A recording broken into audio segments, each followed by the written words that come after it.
Hello, my name is Kanika. I am a junior software engineering student at Kirum Institute of Technology. A few years ago, I was just a high school girl who was curious about STEM. I didn't know much about technology. Honestly, all I thought IT was about just coding. But deep inside, I want to explore more. After finishing high school, I decided to join Kirum Institute of Technology. At first, I was nervous. I had no computer background, no special tech skill, just curiosity.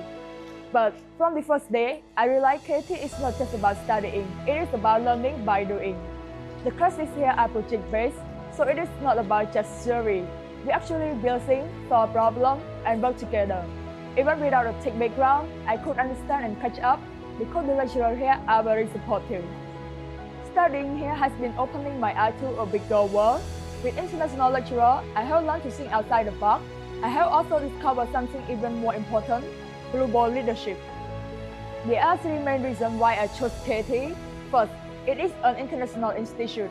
Learning from international lecturers has given me a chance to experience different ways of thinking and solving problems. Second, the environment here is amazing. KT is inside Kirum National Park, one of the most beautiful mountains in Cambodia. We live as a community, so I get to meet senior, junior, and students from the other batch. We study together, help each other when we get stuck, and grow together like a big family. And third, the internship program. This has been one of the biggest parts of my growth. KT let us work on real projects with real clients. The school gives us resources, materials, mentors to guide us. It is not just practice, it is real experience that prepares us for the future. Looking back, I see how much I have grown. From a girl who only knew IT as coding to someone who can build projects, solve problems, and think globally.